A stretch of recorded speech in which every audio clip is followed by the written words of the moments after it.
بسم اللہ الرحمن الرحیم۔ السلام علیکم ورحمۃ اللہ وبرکاتہ۔ ایک دردناک واقعہ میں آپ کو بیان کروں گا جو آپ سن چکے ہوں گے، لیکن آج میں کوشش کروں گا اس کو ایک ڈفرینٹ اینگل سے دیکھنے کے لیے۔ یہ کہانی ہے آسٹریلیا سے آئے ہوئے کپل کی، جن کے ساتھ ان کے 2 چھوٹے بچے ہیں، 9 سال اور 10 سال کے۔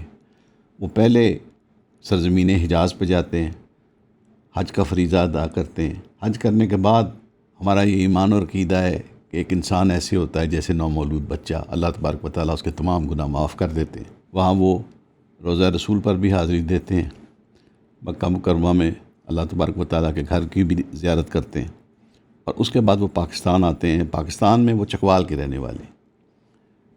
جو صاحب ہیں وہ ایک گاڑی رینٹ کار پہ لیتے ہیں اور چکوال میں اپنے عزیز و اقربا کو ملنے کا سلسلہ شروع کرتے ہیں۔ ان کی دعوت ان کے سسر کرتے ہیں، جہاں وہ رات کے ٹائم جاتے ہیں۔ دعوت کے بعد واپسی پہ وہ اپنے ایک اور عزیز کو ملنے کا فیصلہ کرتے ہیں۔ جب اس عزیز کو ملنے کے لیے اس کے گھر جاتے ہیں اور وہاں سے نکل رہے ہوتے ہیں، جو بالکل CCD کے تھانے کے سامنے گھر ہے، تو 2 ڈاکو ایک موٹر سائیکل پہ آتے ہیں۔ ڈاکوؤں کے جو نام ہیں وہ محمد عباس اور محمد فیاض ہیں۔ وہ شادرے اور فیروز والا کے رہنے والے ہیں، اور ان کے بارے میں یہ بتایا جاتا ہے کہ وہ ہیبیچول کرمنلز ہیں۔ وہ جگہ جگہ ڈاکے مارتے ہیں، اور اس پروسیس میں انہوں نے کسی انکاؤنٹر میں CCD کے کسی پولیس افسر پہ فائرنگ بھی کی ہوئی ہے۔ اور ان میں سے ایک جو ڈاکو ہے وہ ایکسپرٹ ہے کہ وہ اپنا بھیس بدل کے خاتون کا لبادہ اوڑھ لیتا ہے اور بالکل ایک خاتون کی طرح لگتا ہے، اور اس طریقے سے وہ وارداتیں کرتے ہیں۔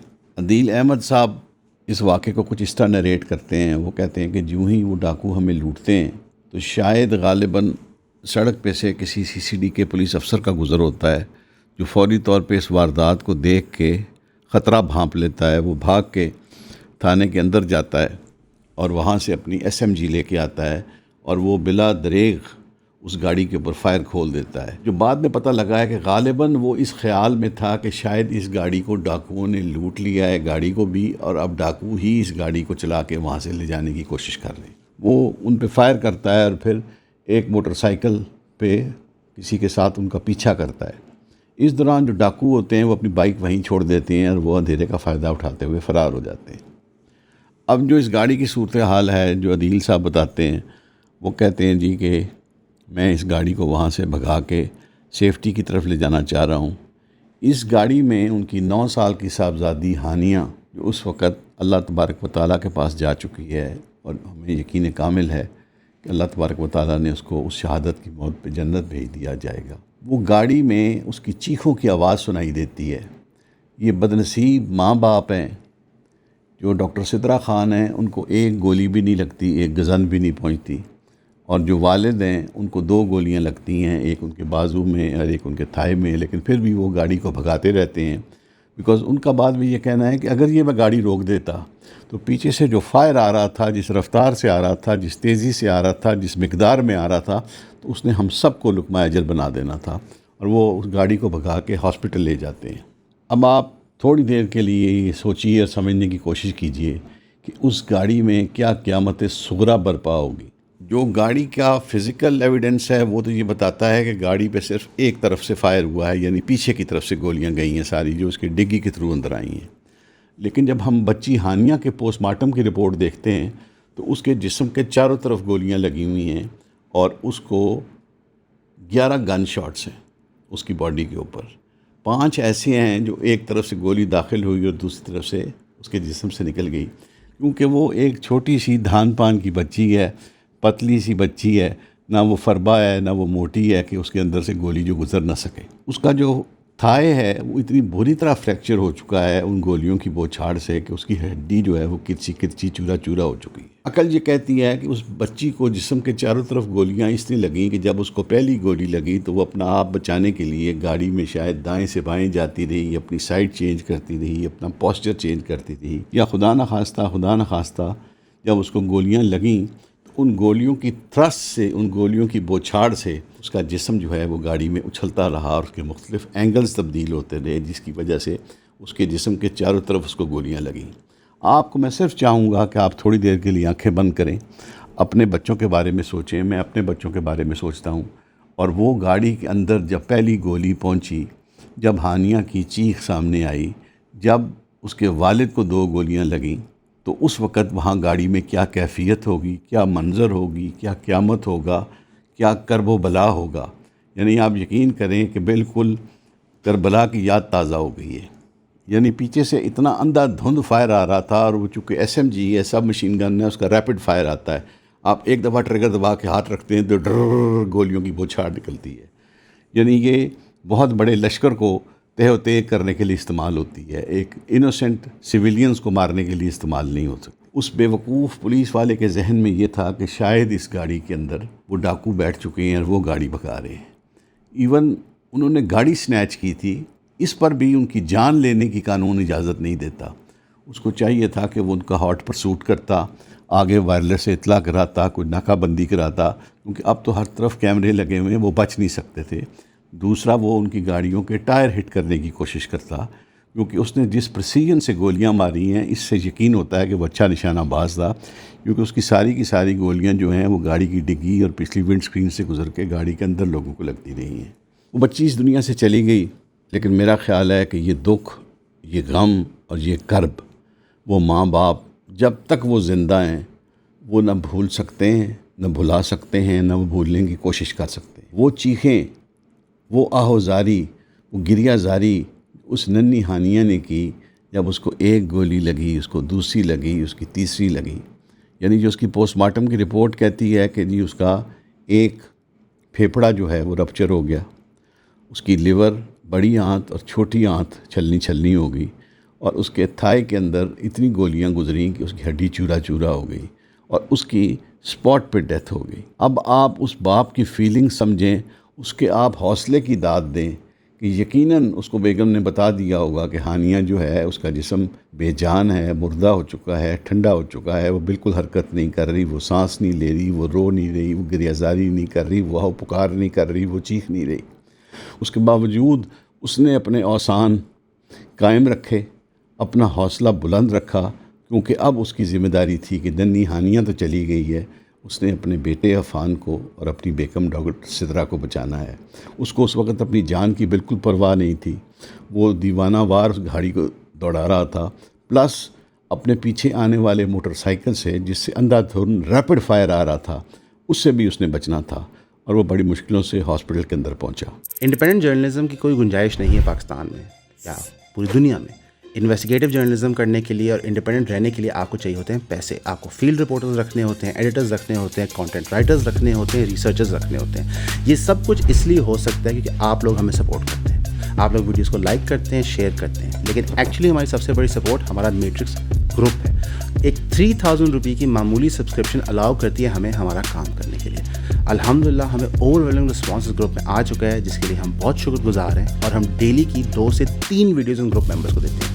لیکن ہم چاہتے ہیں ہم اپنا کام بڑھائیں. ہم چاہتے ہیں کہ ہم پاکستان کے سب سے بڑے انویسٹیگیٹو پلیٹ فارم بن سکیں، اور اس کے لیے ہم ڈائریکٹلی ریکویسٹ کریں آپ کو جو ہمارا ویور ہے، پلیز ہماری سبسکرپشن خریدیں. ہم اپنا کام انڈیپینڈنٹ اور فیئر رکھنا چاہتے ہیں. ہم چاہتے ہیں کہ نیا سے نیا چہرہ ہائر کریں، ڈائیورس سے ڈائیورس اوپینین ہو. آپ لوگوں کا سپورٹ نے الاؤ کیا ہمارے پلیٹ فارم کو اتنی دیر ایگزسٹ کرنا، اور اگر آپ چاہتے ہیں کہ ہمارا کام انڈیپینڈنٹ اور فری رہے تو ہمیں 3000 کی سبسکرپشن دیں. Thank you. C C D کے اعلیٰ حکام کا جو موقف ہے وہ کہتے ہیں جی کہ یہ غلطی ہوگی، ہم سے ہوئی. انہوں نے پہلے جو ایف آئی آر کاٹی وہ کاٹی کہ جی غلطی سے مرڈر ہو گیا، لیکن جب پریشر بلڈ اپ ہوا عوام کا، سوشل میڈیا کا، اور بالخصوص آسٹریلین گورنمنٹ کا، کہ وہاں پہ nobody less than their prime minister, he came on TV, he came on press and he said کہ جی اس کی صاف اور شفاف انویسٹیگیشن ہونی چاہیے اور تحقیقات ہونی چاہیے. تو تب ہمارے حکام نے اس کا 302 کی ایف آئی آر میں اس کو چینج کیا کہ مین سلاٹر ہوا ہے، کسی کی جان لی گئی ہے دیدہ دانستہ. اب مزے کی بات ہے، شومی قسمت جو اس ملک میں ہمیشہ ہوتا ہے، جے آئی ٹی فارم کی گئی ہے اسی محکمے کی کہ وہ جی انویسٹیگیشن کر کے بتائیں گے جی کیا ہوا. پھر پولیٹیکل پریشر آیا، عوام کا پریشر آیا، لوگوں کا شور و غوغا ہوا، سوشل میڈیا پہ ہر طرف یہ ریل وائرل ہوئی، اس پہ پوڈ کاسٹیں ہوئیں، اس پہ ٹی وی اینکرز نے بات کی، اس پہ ملک کے ایلیٹ سرکلز میں بات ہوئی. تو پھر یہ ہوا کہ جی انہوں نے کہا جی اچھا اب ہم، اور ہائی کورٹ کا بھی پریشر آیا تو انہوں نے کہا جی اب اس کی تحقیقات ہم کسی اور ادارے کو دے دیتے ہیں. لیکن وہ اس ادارے میں بھی ان کے پیٹی بھائی ہیں، ان کے دوست ہیں، سب کچھ. میری حکومت سے درخواست ہے کہ ہائی کورٹ کے کسی آنیسٹ جج سے اس کی غیر جانبدارانہ تحقیقات کرائی جائیں، اور اس ملزم کو بجائے کہ انکاؤنٹر کر کے فارغ کر دیا جائے تاکہ یہ کیس یہیں ٹھپ ہو جائے، اس کی پراپر انویسٹیگیشن ہو، کیس چلے اسپیڈی کورٹ میں، اینٹی ٹیررسٹ کورٹ میں، اور اس کو قرار واقعی سزا ملنی چاہیے۔ یعنی قطعاً کوئی ایسا ایس او پی ہے کہ دنیا کے کسی ملک میں، روگ سٹیٹس کے بھی اندر، یہ نہیں ہوتا کہ جہاں آپ کو شک پڑا تو آپ نے اندھا دھند فائر کھول دیا اور بندے کو مار دیا۔ یعنی پہلے کوئی آپ نے میز لینے ہوتے ہیں، پہلے کوئی سٹیپس لینے ہوتے ہیں فائر کھولنے سے پہلے۔ سی سی ڈی یہ کلیم کر رہی ہے جی کہ ڈاکو نے ہم پہ فائر کیا، ہم نے ریٹیلیشن میں فائر کیا، ویئر ایز جو ان کے والد کا کلیم ہے کہ جی ڈاکو نے کوئی فائر نہیں کیا، سی سی ڈی نے پہلے فائر کھولا۔ سی سی ڈی کہتی ہے ہم نے سیلف ڈیفنس میں فائر کھولا۔ سیلف ڈیفنس تو یہ تھا کہ وہ بندہ موٹر سائیکل کی بریک مار دیتا، گاڑی دور ہو جاتی، یا ڈاکوؤں سے وہ پیچھے رہ جاتا، یا وہ وہیں رک جاتا، تو ان پہ فائر ہی نہیں آنا تھا، تو ان کو واپس فائر کرنے کی ضرورت نہیں تھی۔ یہ کانسٹنٹلی اس گاڑی کا بڑی تیز رفتاری سے پیچھا کر رہے تھے اور اس پہ گولیوں کی بوچھار ڈال رہے تھے، بیکاز یہ شخص یہ دیکھنا بھول گیا کہ جب اس نے باہر دیکھا کہ ڈکیتی ہو رہی ہے، اور جتنی دن میں یہ تھانے سے لے کے آیا تو ڈاکو اپنا کام کر کے فارغ ہو چکے تھے اور یہ گاڑی وہاں سے نکلنے کی تیاریوں کے اندر تھی۔ یعنی وہ والا حصہ تو اس نے دیکھا ہی نہیں، اس نے یہ ازیوم کیا، جو میرا خیال ہے اس نے یہ ازیوم کیا کہ ان ڈاکوؤں نے یہ گاڑی بھی چھین لی ہے ان سے، اور اب ڈاکو یہ گاڑی چلا رہے ہیں اور یہ بھگا رہے ہیں، تو اس پہ ہم اندھا دھند فائر کھول سکتے ہیں، کوئی نقصان کا اندیشہ نہیں ہے۔ یہ بھول گئے کہ جو گاڑی کے لوگ تھے وہ ان کو کہیں نظر آنے چاہیے تھے، کہیں دیکھنا چاہیے تھا۔ یہ ایک بہت بڑا سوالیہ نشان ہے ہماری پولیس کی ٹریننگ پہ، ہماری پولیس کی تربیت پہ، ہماری پولیس کے اصولوں پہ، ہماری پولیس کے مورلز پہ، ہماری پولیس کے کیریکٹر پہ۔ یہ بہت بڑا سوال ہے۔ یہ آئی جی پنجاب کو اس کا جواب دینا چاہیے، سی سی ڈی کے ہیڈ کو دینا چاہیے، بلکہ میرا یہ خیال ہے کہ شاید ان دونوں کو بھی نہیں، مریم نواز صاحبہ کو بھی خود اس کا جواب دینا چاہیے۔